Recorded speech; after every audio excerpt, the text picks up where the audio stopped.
On Wednesday, the 21st of April, the group Socialist Students took part in nationwide demonstrations that saw them occupy spaces in over 20 universities across England, Scotland and Wales. By engaging with fellow students and city residents at open-air meetings and campaign stalls, the group took what they said were the first steps to removing rent and tuition payments. Although smaller than protests seen in York and Birmingham, in Liverpool, a handful of impassioned students and local party members took to the Student Guild. So we're here outside the Liverpool Student Guild, where over my left shoulder you can see students from Socialist Students out demonstrating for a reduction in tuition and rent fees in the wake of the coronavirus pandemic. While there, we spoke with Alex Smith, Socialist Students organiser and trade unionist and Socialist Coalition candidate for Cressington Ward. So Socialist Students are the socialist section of the Socialist Party of England and Wales. What we're hoping to achieve with these protests today is to try and engage students in the struggle to end tuition fees and to bring back maintenance grants, and basically to try and unite students with the wider working class. The group believes students from the University of Liverpool, John Moores and every university across the country have been unfairly treated by having to pay fees for accommodation that many have been unable to use because of the COVID-19 pandemic.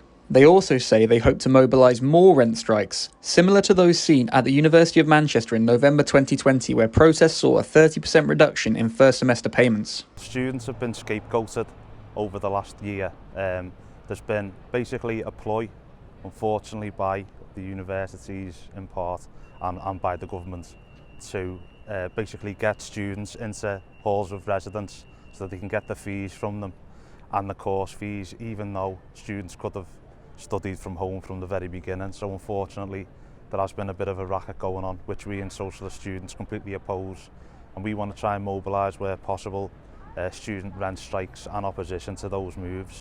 Mark Best is a local Socialist Party member. He says that students have to unite with fellow young people to bring about what he believes is necessary change in Britain in the wake of the COVID-19 pandemic.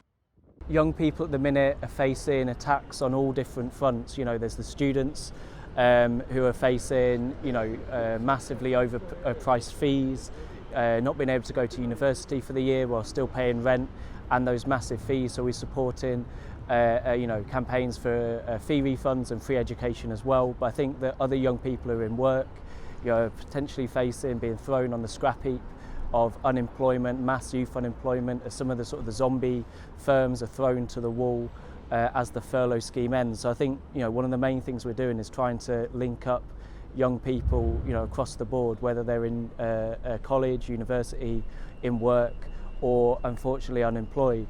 As campuses across the city lie almost deserted, the effects of the past year are clear to see on Britain's universities.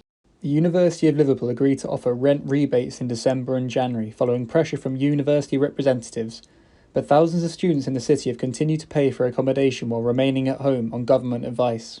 With a return to in-face teaching on May the 17th and continued protests of various sizes appearing all over the country, it's currently unknown what's next for Britain's university population. Paddy Edrich, Mersey News Live.